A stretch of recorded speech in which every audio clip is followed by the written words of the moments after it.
Vsb TV 11, I'm Selena Mead on this Friday, August the 22nd. Our top story tonight, the People's Campaign is calling for all relevant stakeholders in the area of immigration reform to come to the table and fully discuss this thorny issue.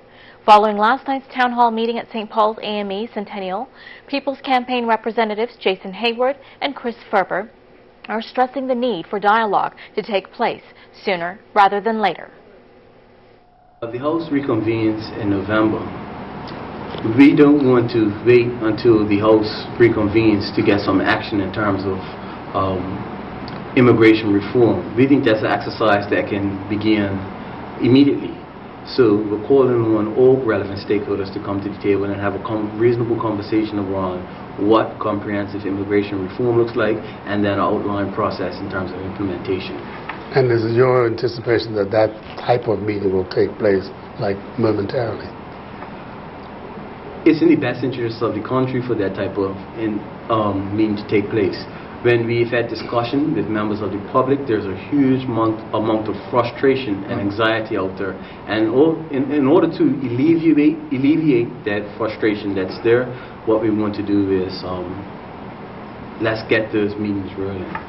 And I think to add to Brother Jason's point, particularly not so much at Tuesday's meetings and not so much at Wednesday's meeting, but last night's meeting, people were calling to shut the country down.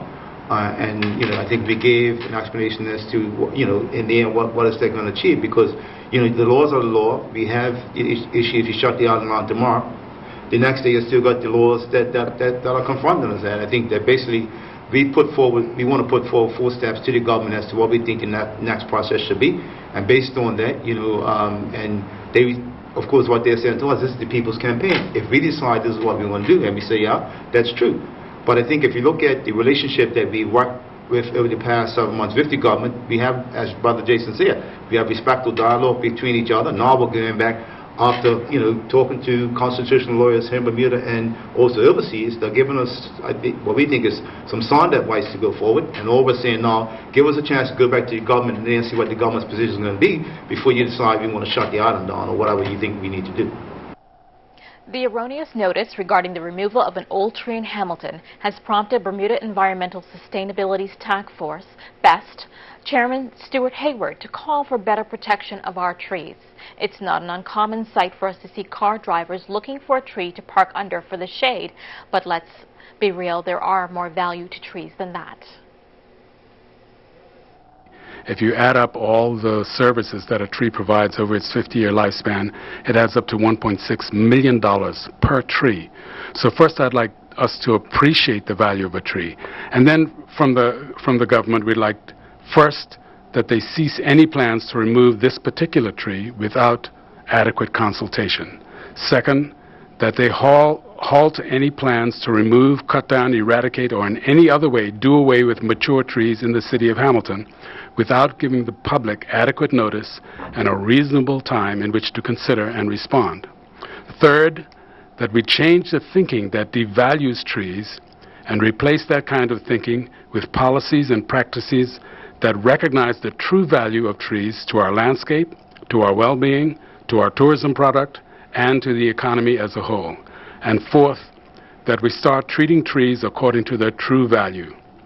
They are worth far more to us standing tall than as lumber or lying dead on the ground. So how would you start this process in educating the public? Well, the process has already been started. I think that the trees at Ewing Street was an indication that people are more aware of and more concerned about trees in the city. The environmental community has been talking about the value of trees in parklands and in paths leading from parkland to parkland throughout the city. This today is a part in that alerting that awareness, and I think we'll have to do more educating as part of the process. The Hamilton tree in question stands behind the old Magistrates Court building, and the Ministry of Works has given assurances that it will not be cut down, just pruned. Now, hoping for sunny skies. I'm really hoping so because rain does not do well for my temperament or my hair, but let's check in with Shay with a weather preview. Hey, thanks, Alina. Trust me, I got a special joke coming up for you. You're going to like this one. Let's take a look at our Doppler radar. Well, look, more moisture in the area. Maybe it's going to rain. Is it a day ending in Y? Probably then. I'll have more coming up later. The weather radar picture provided courtesy of the Ministry of Transport on Vsb Tv 11. Barbecue this Labor Day holiday. Purdue Fresh Value Pack Chicken Thighs, only $1.99 per pound. Save $2 on red ripe seedless watermelons, just $12.99 each. Select varieties of Kraft barbecue sauce, only $1.79 for an 18-ounce bottle. All varieties of Wise potato chips, $1.59 for a 3.75-ounce bag. Heinz squeeze ketchup, only $4.59 for a 32-ounce bottle. Visit our website at www.marketplace.pm for more weekly specials. Copyfax is Samsung's authorized dealer service center in Bermuda. If you're looking for a tablet, Copyfax have a range of Samsung's Tab 3, 5 and 7. They have Samsung's ATIV Book, which has a 15.6-inch screen. And the ATIV One computer has a 24-inch touch screen. Be sure you're buying from an authorized Samsung dealer. In Bermuda, it's Copyfax Limited, 96 North Shore Road. They service what they sell.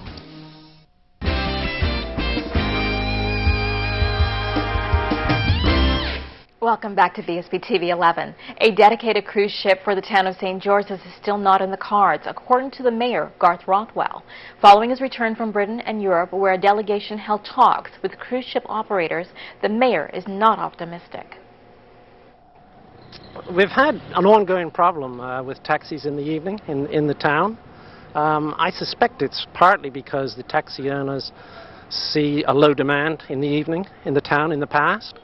But what's happening now is St. George's is on the way back, very much on the way back. Things are beginning to buzz down here.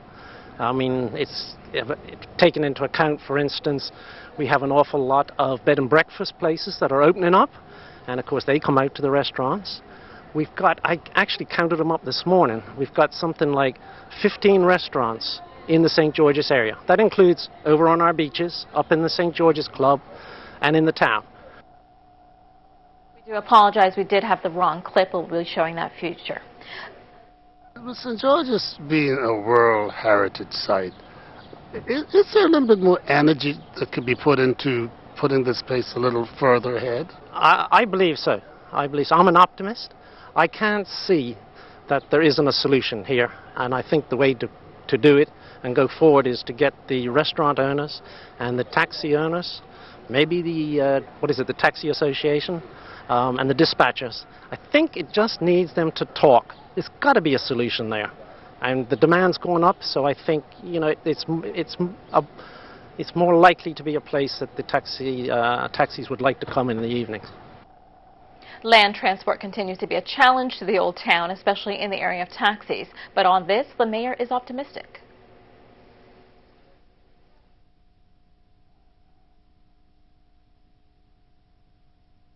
Meanwhile, the St. George's Corporation plans to honor former Mayor Kenneth Bascom by flying the town flags at half-mast on the day of the funeral of his wife, Rochelle, whose sudden death occurred this week. A spokesman says Mr. Bascom's wife was one of his staunchest supporters, and as he continues to work diligently for the community, the corporation and the community stand behind him and support him during this very difficult time. In other news, a high-end store that opened its doors on Front Street a mere 2 months ago is closing. But that was the intention under the concept of the pop-up scheme introduced in retail by store owner Raj Tollerman. The assortment of rugs, ivory, crystal, and clothing will be put on the auction block, but who knows, there may be another pop-up in Front Street's future.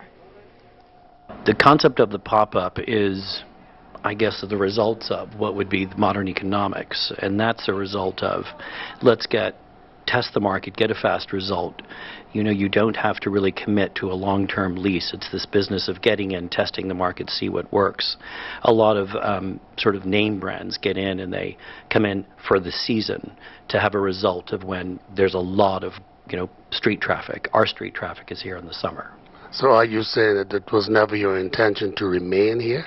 Oh no, this was constructed as a store to pop up, have a Bermuda experience, tell the story for this season, and then close, and then pop up again with another story to tell. So are there any economic factors that caused you to close? The economic factors for me were to test the market and really see what's happening on the street, at retail, in the street and in the beginning. I think what's really important is to understand where is Bermuda today in retail. It's an exciting time. It's an exciting time. We all have to work very, very hard, and I've not been on the floor selling. I wanted to understand it right now. So what has the past 2.5 months told you? That there are customers to buy, that you have to work very hard, that there are clients more. The business here has been more about cultivating a client and a relationship, not only from the consigners, because this is a consignment relationship, but also from the point of view of selling. And we've really worked on a one-on-one basis. It's not just to the masses, it really is to a client.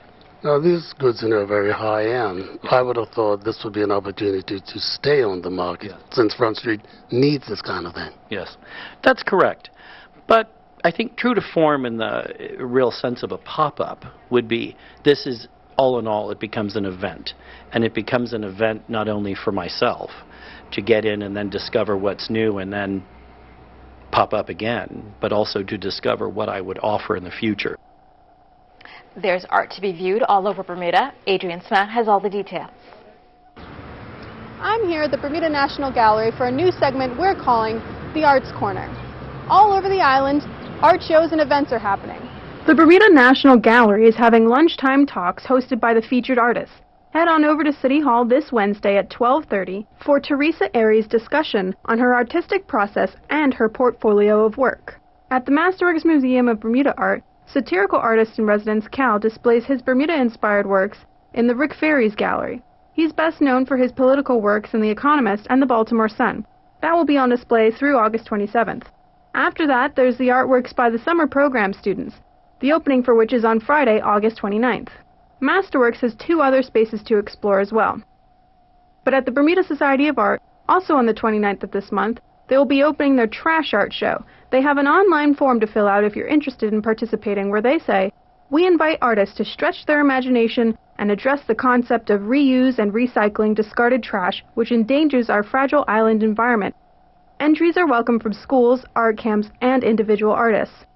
They do note, however, to please ensure that all litter has been thoroughly cleaned and bleached before including it in your artwork. This has been a glance at Bermuda's art sector in VSB News' Art Corner. I'm Adrienne Smatt. Thanks, Adrienne. Now here's a look at the daily markets presented by Bias.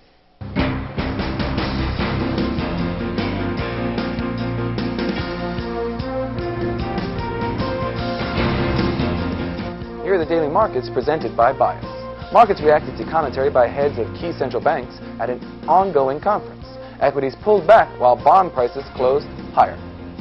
In the U.S., the S&P pared gains after reaching an all-time high yesterday. Investors speculated on interest rate direction and geopolitical risks. The S&P 500 declined 0.2% to close at 1988. The Bermuda Stock Exchange gained 0.21% today to close at 1388.28. Ascendant Group witnessed the highest volumes with the price closing at $6.15 per share. European stocks declined, taking away their weekly gains after Draghi confirmed monetary support for the euro area economy. The German DAX declined 0.66% to the close of trading. Asian stocks recovered after a brief pullback early in the week. Strong economic data from the U.S. confirmed strength in the manufacturing sector. The Shanghai index gained 0.46% to close at 2241. The Brazilian index fell, led by energy company Petrobras, which declined in line with the global energy sector. The Bovespa closed at 58,433, down 0.95%. Treasury prices rose as Janet Yellen commented on strength of the U.S. economy, maintaining that labor market was gradually improving. The 10-year U.S. Treasury yielded 2.4%, down 1 basis point. The U.S. dollar rose against the euro as Fed Chair Janet Yellen commented on the improving labor market, while ECB President Draghi spoke of monetary easing to support the euro economy. The euro fell 0.29% against the U.S. dollar as of the last trade. And that was a look at the daily markets presented by Bias. There's more news after this.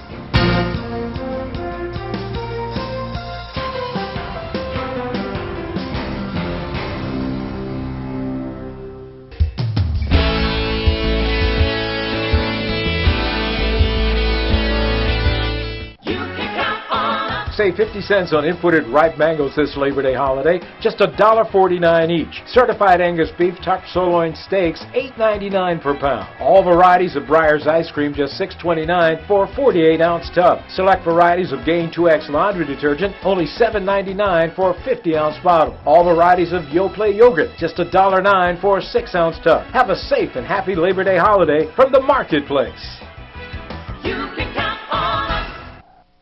Now at Big Savings Zone, there's the Kids Zone. See the latest bedroom ideas for tots to teens. There's a large selection of beds, bedding, all kind of furniture designed especially in mind for your child.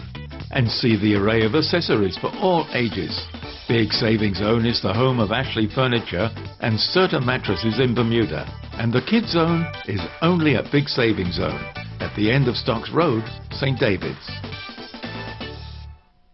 If you've been the victim of an uninsured or hit-and-run driver, your medical and other expenses may not be covered by your insurance. The good news is, there is coverage. The Motor Insurers Fund can provide you with compensation to help you through the crisis, whether suffering from physical injury, loss of wages, or extra expense incurred as a result of your injuries. For further information about the Motor Insurers Fund, visit mif.bm or call 505-8555. The Motor Insurers Fund, assurance after the unexpected. Welcome back to Vsb TV 11. After Premier Michael Dunkley candidly took on the ALS Ice Bucket Challenge, he nominated 3 other people to do the same as he did.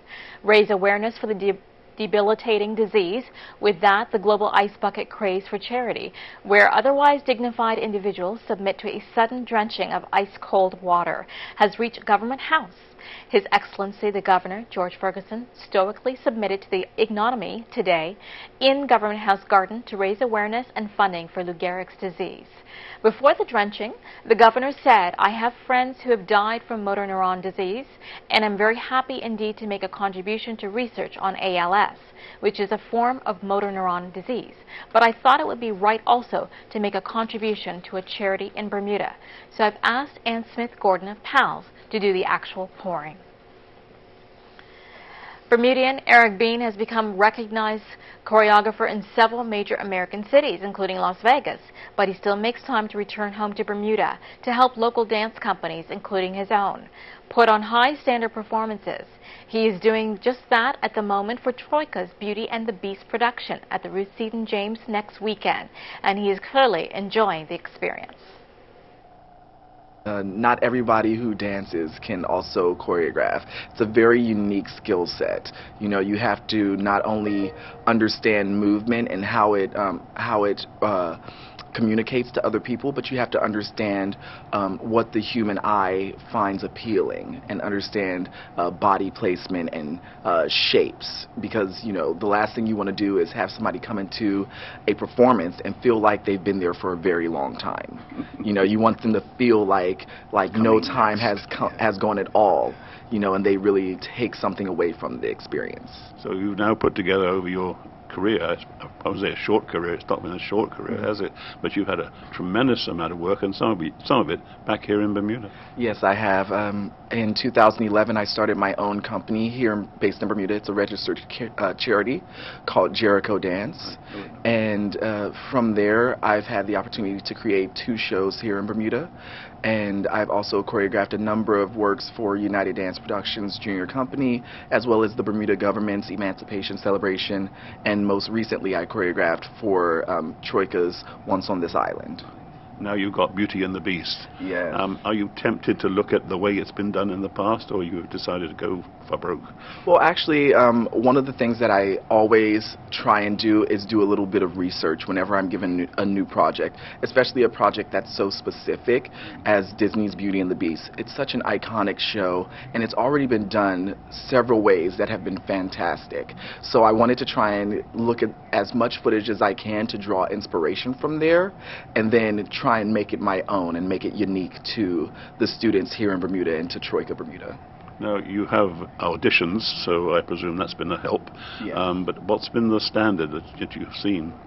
The standard that I've seen so far has been really good. You know, the children here are very, very naturally talented. You know, we have a lot of talent on this island. It's just a matter of being exposed to the way that people are working and professionals are working, even young professionals are working abroad and overseas.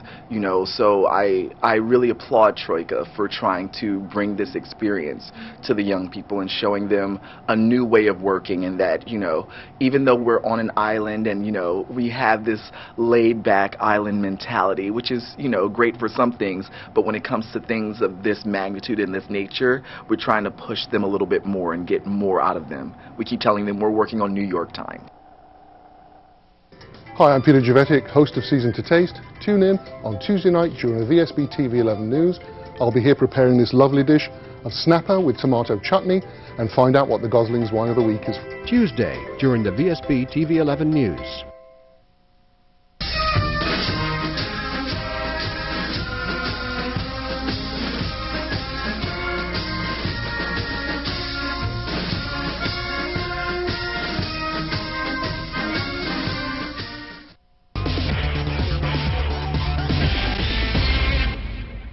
Welcome back. Now here's sports with Earl Basden. Bermuda's final competitor to take part in the second Summer Youth Olympic Games in Beijing, China, saw Keonjae Sumner take to the track. Sumner competed in Heat 2 of the men's 200-meter race. He finished 6th, crossing the line in a time of 22:39. Sumner will now compete in the C final. No racing took place in the second Summer Youth Olympic Games sailing event in China today due to light winds. The opening series has now concluded, with all eyes will be on the final stage of the event, which will take place tomorrow. CC Woman still has a shot at a medal position. Meanwhile, 6 teams have entered the race for the 35th America's Cup, with defending champions Orco Team USA to be challenged by a team from Sweden, Great Britain, New Zealand, Italy, and France. Teams will be given the opportunity to host the America's Cup World Series event at a venue to be chosen, while the final venue for the 35th America's Cup will be either Bermuda or San Diego, with a selection to be made before the end of the year.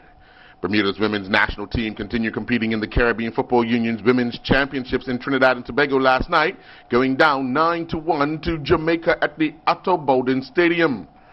Shakira Duncan scored 4 times for Jamaica.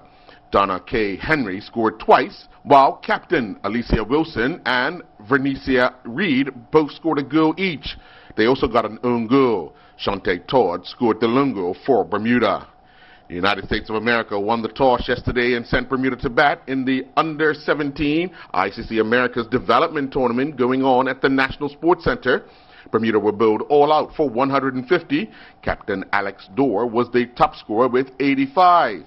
Kiefer Fahil and Jash Patel both grabbed 3 wickets each for the United States. Patel had the best figures of 6.5 overs, 2 maidens, 3 for 7, while Fahil bowled 7 overs. He had 1 maiden. He took 3 for 22. In reply, the United States of America scored 151 for 1 in 38.4 overs. Gashan Sharma was the top scorer with 61 not out, while Kushal Gienji added 44 not out. Christian Gibbons was the lone Bermuda bowler to take a wicket. He finished with figures of 6 overs, 1 maiden, 1 for 15. The Highland Spring Junior Tennis Tournament continued at the Pomanda Gates Tennis Courts with a final and semi-final matches played.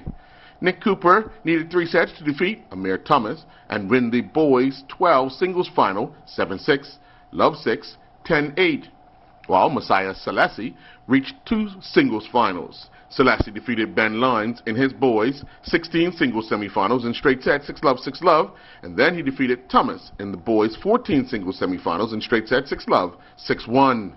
Gemma Lightbourne has begun competing in the Pan American Senior Gymnastics Championships at the Hershey Center in Canada. After 3 rhythmic gymnastic events, Lightbourne is in 32nd place overall with a score of 24.000. Lightbourne scored 8.050 during the hoops routine. She then scored 6.950 during the ball routine, and then scored a score of 9.000 during her clubs routine. The Argo Reeve Summer Series Triathlon continued at the Clearwater Beach last evening after a 2-week hiatus due to a combination of cup match and then bad weather. The rapidly improving Ban Lao was the first to cross the line. He clocked a time of 26:56, closely followed by the leading lady, Sharon Aukenheim, who clocked 27:01. Gerard Boonstra, a relatively newcomer to triathlon, showed that he's also improving by placing third in a time of 27:21. Zoe Roberts, who broke the 30-minute mark earlier this year, finished as the second female finisher. She clocked a time of 28:48. I'm Earl Basden reporting for VSB Sports.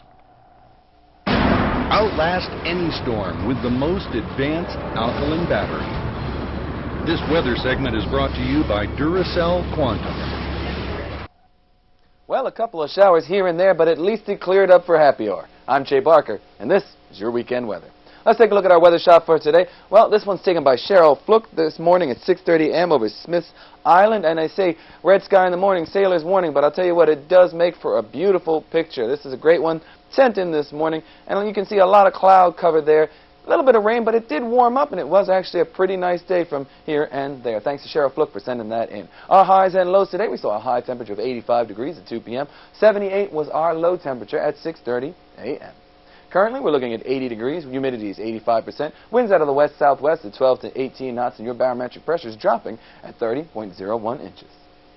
So far for August, the rain, well, lots of it, 7.46 inches. Total for the year, 38.14 inches. Normally, we'd see 35.52 inches. Take a look at our satellite map. Well, we've got a prefrontal trough with showers and a risk of thunderstorms passing early this evening as winds increase to moderate to strong. You can see a lot of cloud cover, a lot of moisture headed our way from off of the east coast. Now, that cold front will then arrive early on Saturday morning with strong winds, gusts, showers, thunderstorms, just August weather, I guess, as it stalls right over the area. Now, these conditions will then continue right through into next week as that front sticks around for a little while. So more bad August weather. Who knew? In the gateway cities, Atlanta, it'll be partly cloudy and 95 degrees. 92 and mostly cloudy in Boston. Charlotte, partly cloudy and 92 degrees. 68 and partly cloudy in London. Miami, partly cloudy and 90. 75 and mostly cloudy in New York. Orlando, we got 94 degrees and partly cloudy. 78 and mostly cloudy in Philadelphia. Toronto, 75 and partly cloudy. In Washington, it's 80 degrees and mostly cloudy. For tonight, looking at a low temperature of around 77 degrees. Cloudy, occasional showers, a risk of thunder, decreasing later. Winds out of the west-southwest at 12 to 18 knots, and then it will increase to 18 to 24 knots. Gusts all the way up to gale force and 34 knots. For tomorrow, we're looking at a high temperature of 83 degrees. Guess what? More rain. Cloudy, occasional showers, thunderstorms decreasing later. Winds out of the west-southwest at 20 to 25 knots. So you can see gusts still all the way up to 35 knots. They will decrease a little at 18 to 24 knots, but still very high gusts all the way up to 34 knots. For mariners tonight, there's a thunder advisory and small craft warning in effect. Seas inside the reef 1 to 2 feet. Seas outside the reef 3 to 6 feet. And your sea temperature, might as well go swimming, 84 degrees. For mariners tomorrow, still a thunder advisory in the morning and a small craft warning. Also, seas inside the reef 1 to 2 feet. Seas outside the reef 4 to 7 feet. Your high tide will be at 7:51 a.m. and your low tide 1:53 p.m. Let's take a look at our 5-day forecast. On Saturday, cloudy, occasional showers and thunderstorms decreasing later, high of around 83. Sunday, cloudy, occasional showers with a risk of thunder. Monday, sunny breaks, occasional showers, a chance of thunderstorm. Tuesday, sunny breaks, a few occasional showers, chance of thunder. I promise you, if you're a tourist, it's not always like this. It does actually have some sunshine.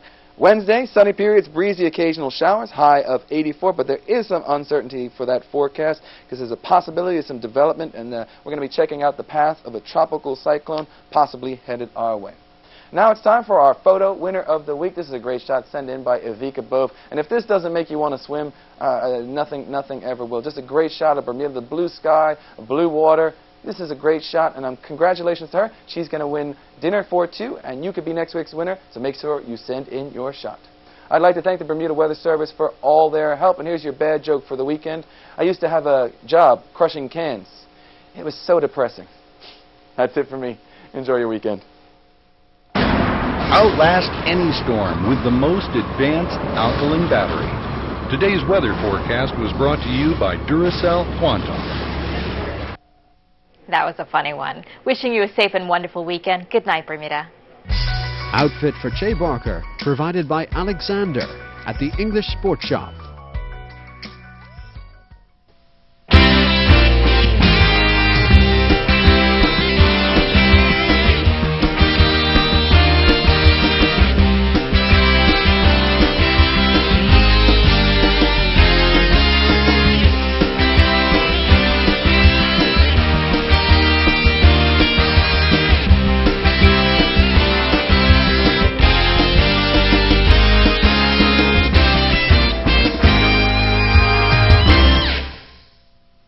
Vsb TV 11, Bermuda.